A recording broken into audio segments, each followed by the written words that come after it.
Welcome everyone. I'm going to be talking about fractional topological insulators in twisted MoTe2. So let me start by thanking my collaborators for this project. In particular, Jabin, Andre, and Nicola were all in this week's conference. And also I want to thank Yves Kwan, who did a lot of the heavy lifting for this project. So I want to start by defining what we mean by fractional topological insulator. And the idea is that when you have the fractional quantum Hall effect, you explicitly break time reversal symmetry by applying a magnetic field. But we also heard in this conference about fractional Chern insulators, where the time reversal breaking is spontaneous, and it gives us the same kind of quantized Hall response that you get from the fractional quantum Hall effect. But now I want to consider a different type of system where you actually restore time reversal symmetry. So there's no time reversal breaking.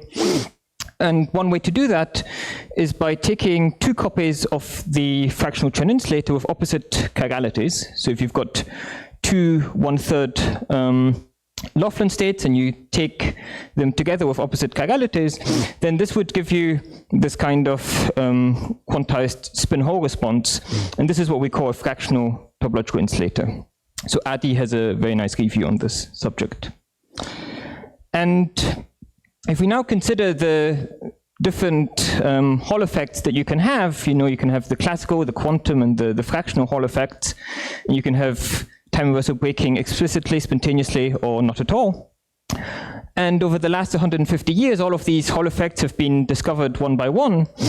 In particular, in the MoTe systems, we've got the FCIs that were discovered at finite B field in TBG in 2018, and then at 0 B field in MoTe2 and in the rhombohedral graphene.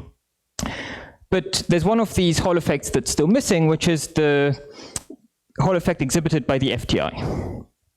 And so the question is, can we find a MoTe platform where this FTI would be realized?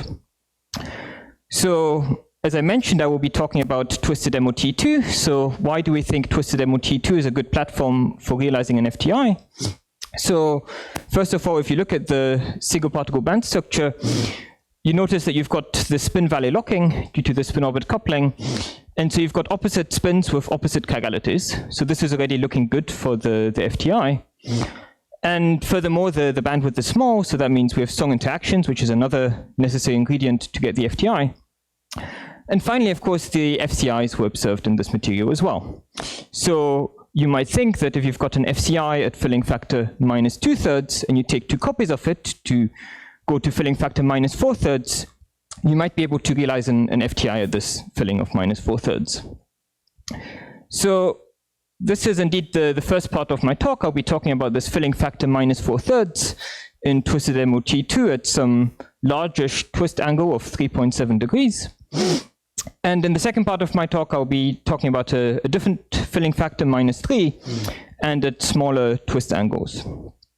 So just to go back to this filling -4/3, so if you look at this MCD data, which signifies the time reversal breaking, you can see a large MCD signal at -2/3. This is the FCI. But you can see that at -4/3, actually, there's no MCD signal, at least at 0 displacement field, which means that time reversal symmetry is perhaps not broken. So that would be one place to look for the FTI. And then to come to this second part of the talk and that data, so this is from Qinfei Mak and Ji Shan's group. So you can see the Chern insulator at filling factor 1 with the quantized Hall response.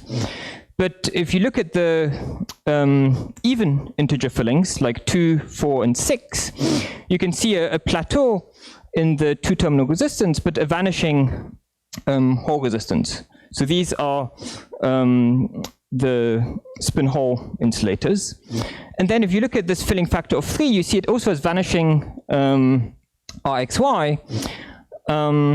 So this is again promising for the FTI because there's no Hall resistance. However, you notice there's no plateau in the two-terminal resistance, and this is perhaps an argument against an FTI. And I will argue that it's indeed not an FTI. But that's for the second part of the talk.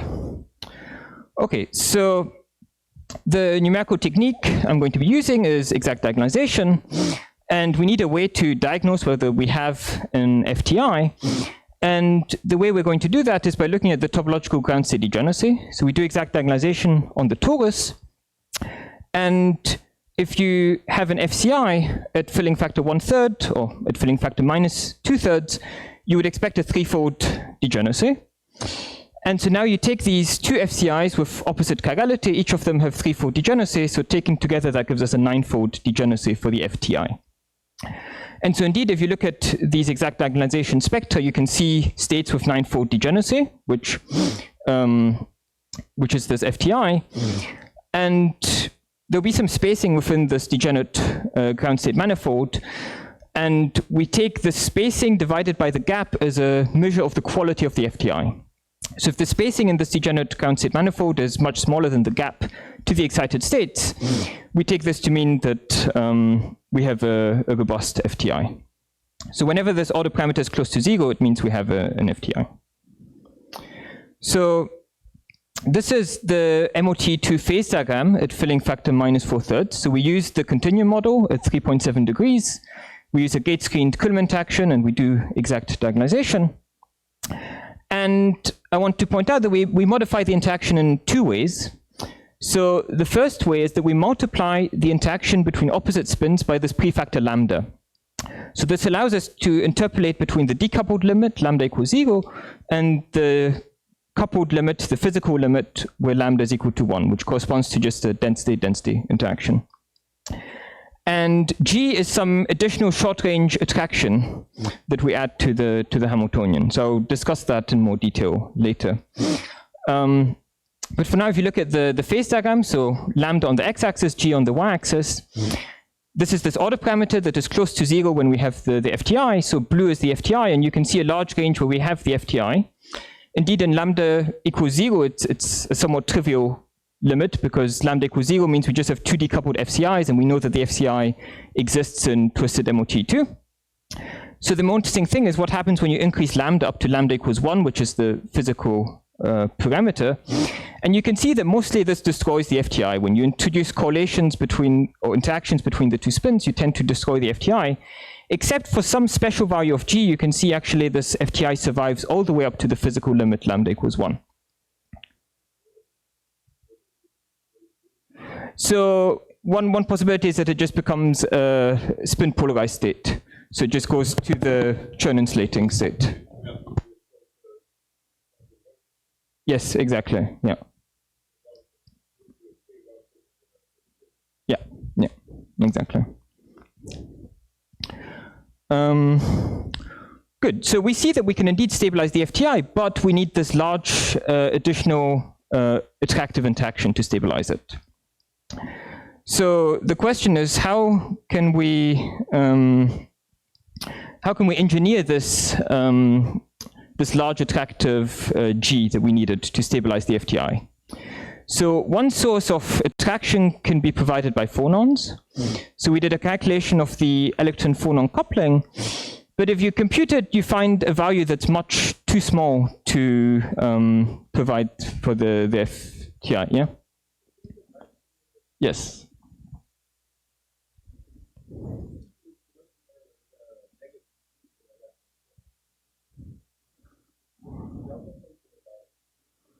Right, we take yeah, like an on-site interaction. Yeah. Yeah.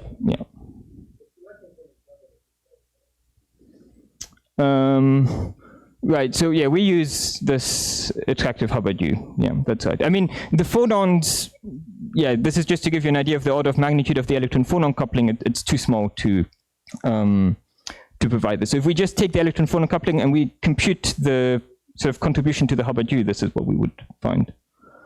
But yeah, basically phonons are not strong enough to help us here. So another thing you can do is, instead of looking at filling factor minus 4/3, you can look at filling factor -2 minus 4/3. So you consider the Fermi level not in the topmost valence band, but you consider it in the second valence band. And there, this is, again, this FTI quality parameter. So where it's close to 0 is the FTI. And you see that, OK, we need less of this G to stabilize the FTI in the second valence band. So the second valence band seems to be more suitable for the FTI. And then the next thing is the effect of band mixing and system size. So this is something that Nicola was telling us about in great length in his talk. So similar to what Nicola was doing, we allow for some number of electrons in another band. And this indeed also shifts this curve that tells us where the FTI is most stable. So you can see here 2 different system sizes and different amounts of this band mixing. And the trend seems to be that with more band mixing and with larger system sizes, we need less of this G to stabilize the FTI. But these are very challenging ED calculations. It's not really possible to get it to converge to the thermodynamic limit. So we just identify this trend. But exactly where the thermodynamic limit value of G lies, we can't say from exact diagonalization. So these are all things that we can't really change in the physical system. These are all things that are somewhat fixed. So ideally, we would like a way to experimentally tune this value of G. So this is where we propose to do some dielectric engineering. So usually this twisted MoTe2 is encapsulated in HBN, but we now propose that you could add some additional high dielectric material between the twisted MoTe2 and the HBN. So this is this dielectric spacer here, and you can tune the thickness of this dielectric spacer. And the idea is that because this dielectric spacer has a high dielectric constant, it will change the form of the interaction. And in particular, it can change the short-range part of the repulsion. It can screen the short-range part of the repulsion, which is exactly what we need for the FTI. And so this is something that, in principle, can be done experimentally. So here on the right, I'm showing the phase diagram as a function of the spacer thickness. And again, this attractive G on the x-axis. And you can see this shift in the ideal value of G for the FTI as a function of the thickness of the spacer. So as you make the spacer thicker, you need less of this attractive G to stabilize the FTI, which is just telling you that the spacer is screening part of this short-range repulsion. So this would be a very nice way to tune the interaction in twisted MoTe2. And if you want to think of these MoRe platforms as a way of having a quantum simulator, we have a lot of ways to tune the band structure by changing the twist angle and so on. But it would also be nice to be able to tune the interaction, and this is one way to tune the interaction in MoRe systems. So hopefully some experimental groups take us up on this proposal and do this. Yes?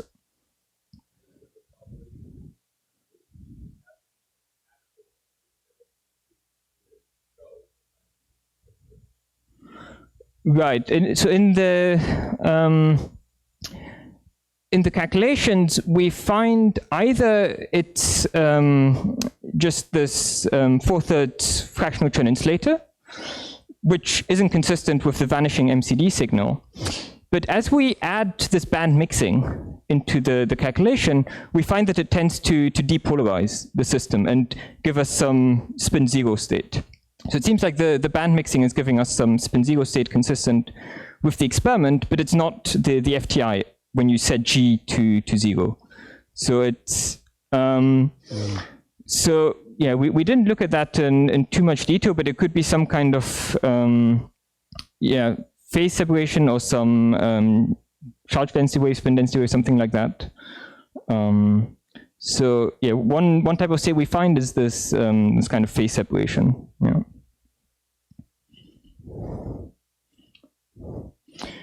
Good.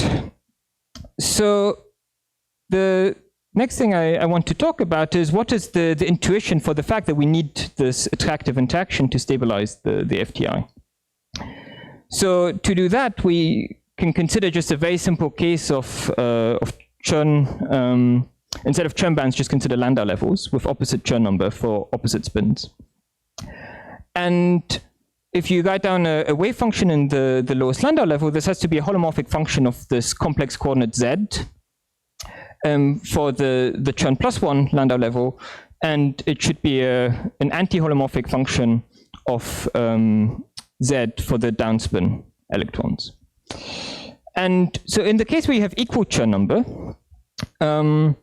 you can write down this Jastrow factor, which allows the electrons to avoid each other. So this is what Xiaogan Wang calls this this kind of dancing pattern of electrons. So this Jastrow factor encodes the fact that the electrons avoid each other and minimize the repulsion.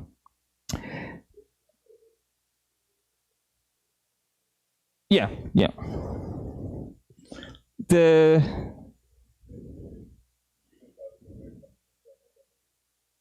Okay, yeah, this is just for Landau levels, this thing. Yeah, I'm just making this argument for Landau levels. Yeah.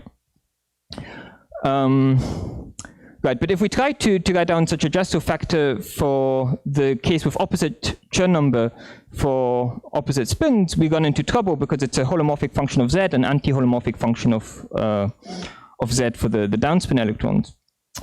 And so instead of avoiding each other, these electrons are kind of colliding. You can think of it as coming from the fact that you've got cyclotron orbits in one direction for the upspin, cyclotron orbits in the other direction for the downspins, and it's hard for the electrons to really avoid one another. So instead what happens if you don't have this reduction of the on-site repulsion is that the system phase separates or spin polarizes, because this is a way for the electrons to avoid one another. And if you really want to introduce some correlated state between the spin up and spin downs, you need to do something to reduce this on-site repulsion. So this is why we need this G. So that was a little bit of a hand-wavy argument. So let me show you another way to see the same fact. So if you consider this simple short-range Hamiltonian in terms of pseudopotentials V0 and V1, and you compute the ground state energy for different filling factors, then you find that in the case where the Chern numbers of the Landau levels are the same, you get these zero energy states. So, for example, for filling factor 1/4 plus 1/4, you can write down this Halpern state, and you can show that this is an exact zero energy state of that Hamiltonian. And if you go to lower densities, of course, you can write down other states that are also zero energy, because at lower density, it's easier for the electrons to avoid one another. However, if you now go to the case with the opposite Chern numbers, the yellow curve, then you can see that actually there's no zero energy states. So this is telling you that for this Hamiltonian, there's no model wave function that perfectly satisfies this interaction. So this is another way of seeing this argument that I was making, that you can't write down Jastrow factors for the opposite Chern number case.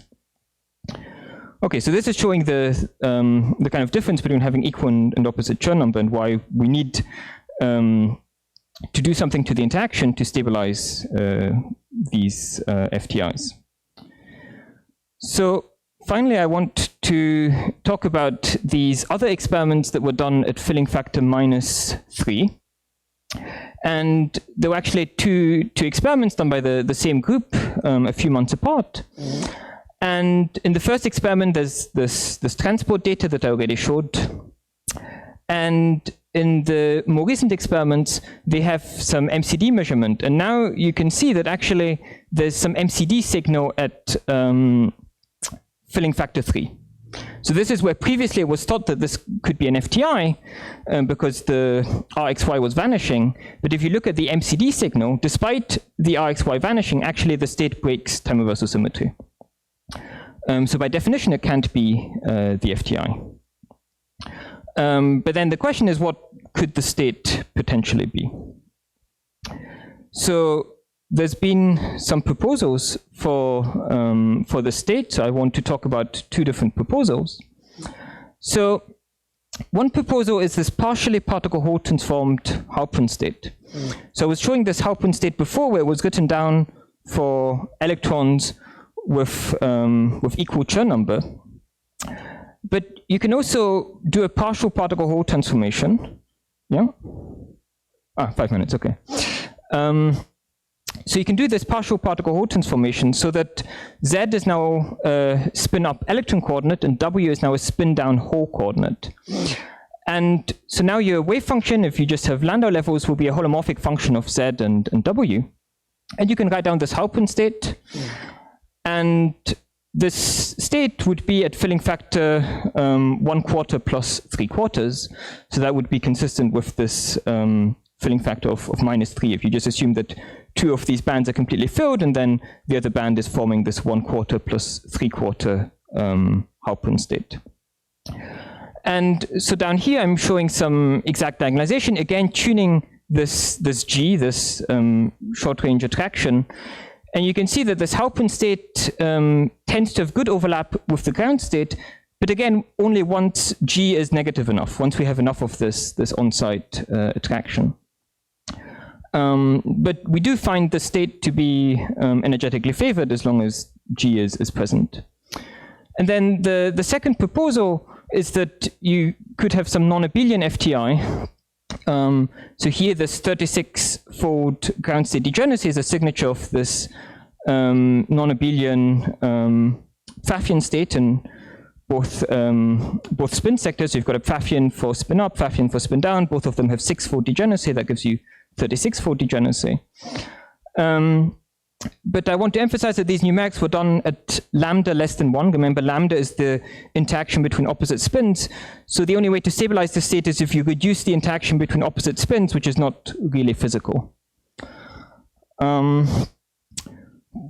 Good. So finally, I want to present some phase diagrams. This is just for a simple Landau level model to try and understand what different phases we can get at this filling factor of -3. And the reason we use this Landau level model is because we already heard from Jabin how challenging it is to work with this 2.1 degree continuum model.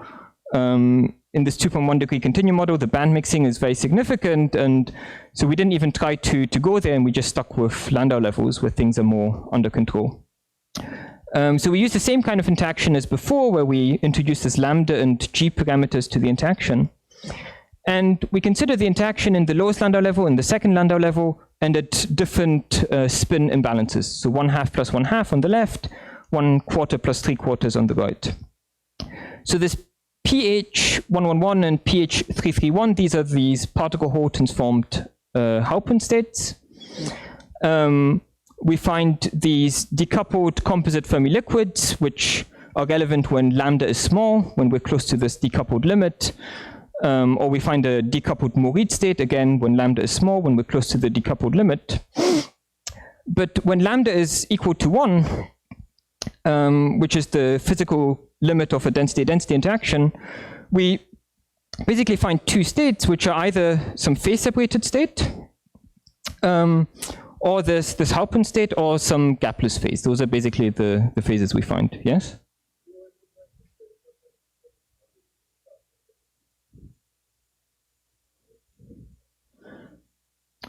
Right. So the sample we use here is this is number of flux quanta is 12 to 15, something like that. So one signature of this phase separated state is you get ground state in each momentum sector. So you get basically degenerate ground state in each momentum sector and then some gap to some excited states. And so this is corresponding to some kind of cluster in real space that you can translate, and this is giving you all these degenerate states.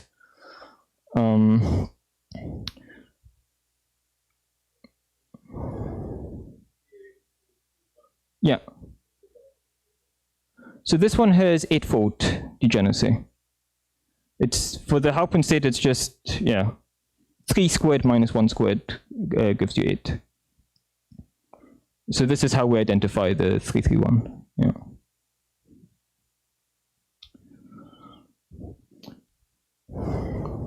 Good. So that's already the end of my talk. So let me just summarize here.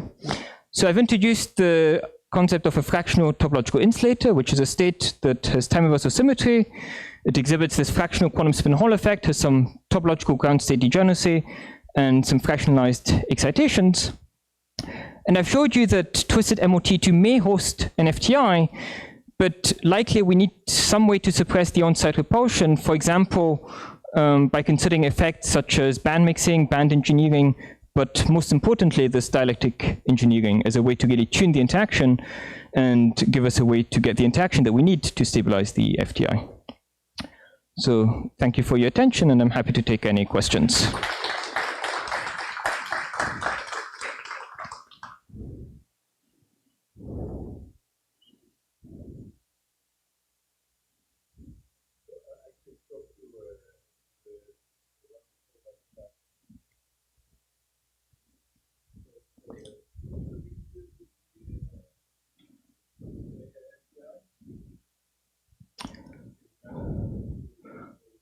Right.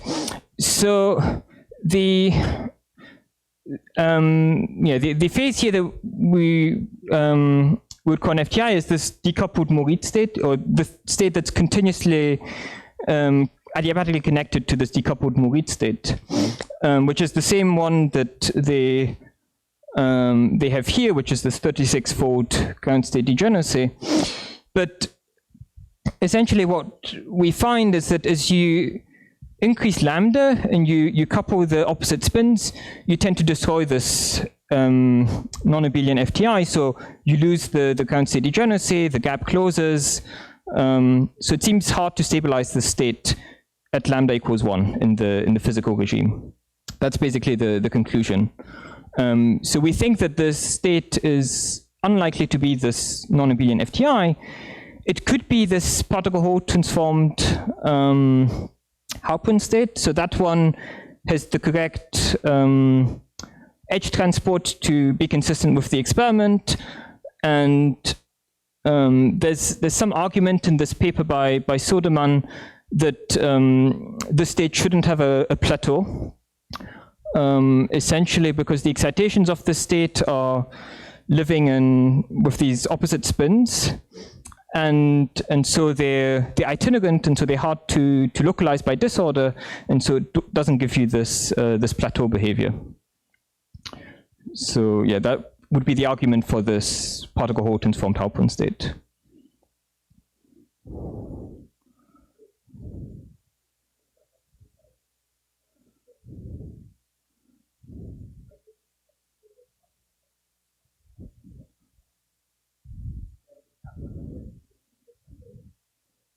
Yeah. Yeah. Yeah, that state I would consider ruled out almost, yeah.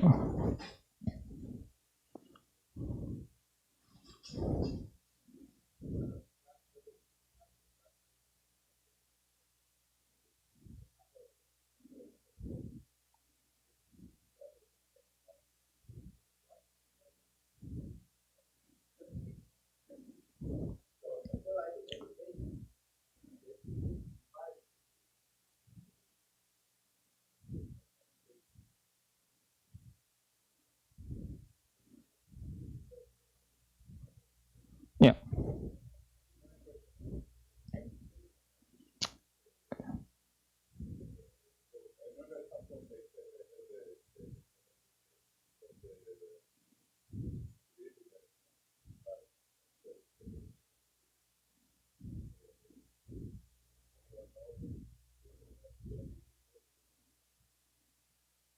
So you're asking whether the experiment sees a gapped state at filling -3.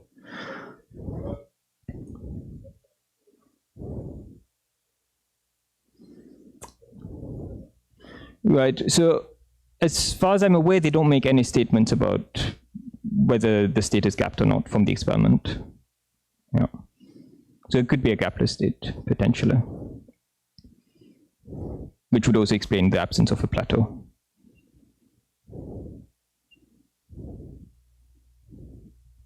Okay, any other questions?